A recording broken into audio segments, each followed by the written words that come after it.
हमारे घरों को जला दिया, आपने हमारे दफ्तरों को जला दिया, आपने मेरे बूढ़े दादा जान को शहीद कर दिया, मेरे 14 साल कज़म को शहीद कर दिया, हमारे घर में छापा मार के 3 खवातीन को शहीद कर दिया।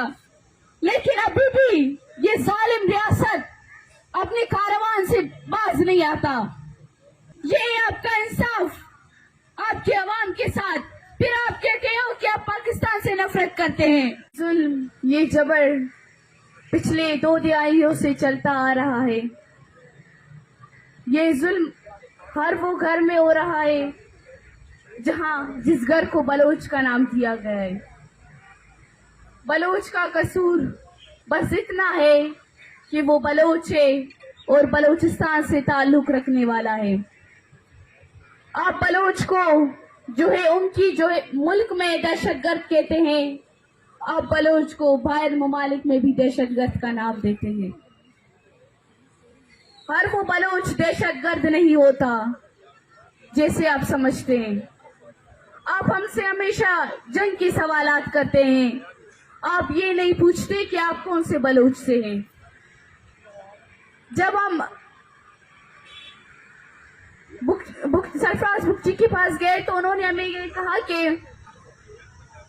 जंग की बातें करने लगा हमसे, और जब यहाँ साफी आते हैं वो भी जंग की बात करने लगते हैं। आप जरा एक कैंप की तरफ देखें कि यहाँ क्या मुतालबात है, यहाँ के बैनर्स में क्या लिखा है। आप जरा एक दफा पढ़ के तो देखें, यहाँ सीपैक को नहीं मांगा गया आपसे, यहाँ गवादर को नहीं मांगा गया आपसे, यहाँ बलूचिस्तान के सोने नहीं मांगे, यहाँ सिर्फ बलूचिस्तान से लापता लोगों को मांगा है आपसे। जब यहाँ अगर कोई कैंप को विजिट करने आता है तो उसके साथ 2 और लोग थे और वो कहते हैं कि हम इनके गनमैन हैं। हमारे पास यहाँ कोई असला नहीं कि आप डरते हैं उनके लिए। हमारे पास सिर्फ लापता लोगों की तस्वीरें हैं और मासूम माएं हैं हमारे पास। जब आप इन माओं को घसीट के लेकर जा रहे थे, यकीन मानिए हमारा दिल भी नहीं कर रहा था कि हम अपने माओं की तरफ देखें, क्योंकि आपकी हरकतों की वजह से हम शर्मिंदा थे। इन माओं का या इन प्यारे प्यारे बच्चों का क्या कसूर है जो अपने हक के लिए बाहर निकले, जो अपनी प्यारों की बाजियाबी के लिए बाहर निकले। आपने मेरे लिए क्या छोड़ा? आपने मेरे खानदान को तबाह कर दिया, आपने मुझे बेसहारा का नाम दे दिया, आपने मेरे घर के औरतों पे टारगेट कर दिया, आपने हमें बेबस कर दिया, आपने हमें दरमुल्क कर दिया। लेकिन वहां पर भी आपने हमें सुकून से नहीं छोड़ा। हमने सोचा था कि शायद हम जालिम से बहुत दूर निकल चुके हैं, लेकिन यही जालिम हमें फिर से यही ठिकाने पे, यही इदारों के सामने बेबस कर दिया। जब ये लॉन्ग मार्च इंसाफ के लिए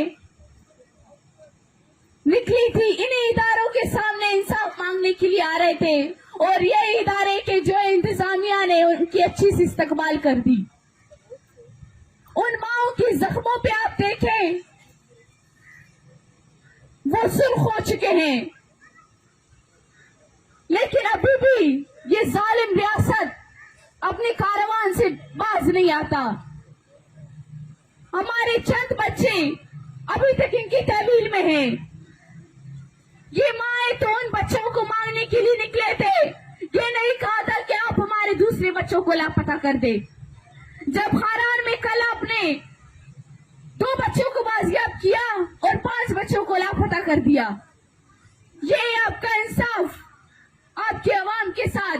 फिर आप कहते हो कि आप पाकिस्तान से नफरत करते हैं। हम नफरत नहीं करते, आप खुद हमारे दिलों में नफरत फैलाते हैं।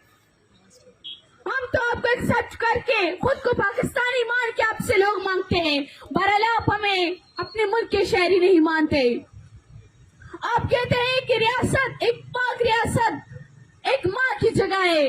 आपने तो सौतेली ममता का भी हक पूरा नहीं किया, क्योंकि मुझे पता है आपने हमारे साथ कितने जुल्म किए।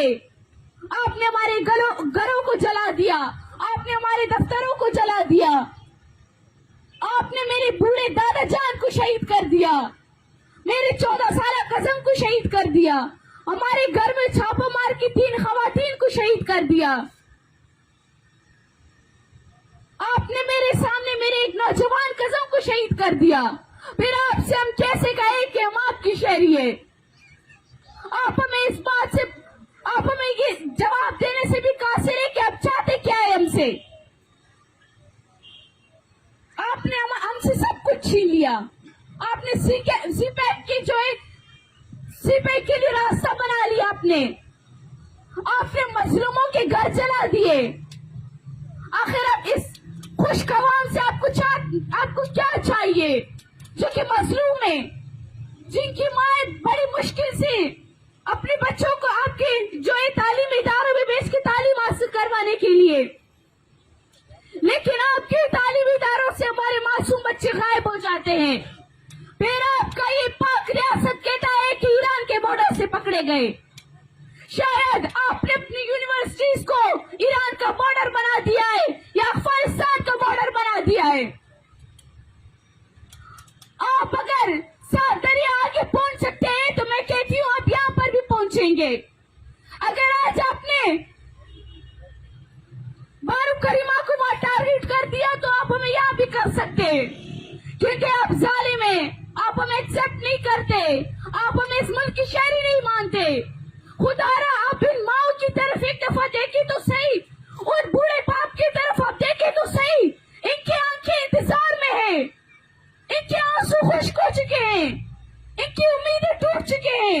ऐसे बाप ऐसे माओ की तरफ आप देखें। जब आप उस सिरी को घसीट रहे थे आपने जरा भी नहीं सोचा कि ये हमारे जो है परनानियों के जितने। हमें तो कोरा था इनको देख के। खुदारा आप इस दफा इन माओ को ना उम्मीद नहीं करें, ये पहले ही बहुत ज्यादा टूट चुके हैं।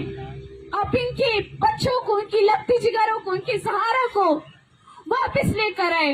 एक राशिद का नहीं कह रही, मैं यहाँ बैठे तमाम नौजवानों का कह रही हूँ, मैं तमाम माओं के बच्चों का कह रही हूँ जो कि सालों साल आपके जिंदानों में कैद हो चुके हैं। खुदारा ऐसे माओं पे आप रहम कर दे। शुक्रिया। हमारे पास सिर्फ लापता लोगों की तस्वीरें हैं और मासूम माएं हैं हमारे पास। जब आप इन माओं को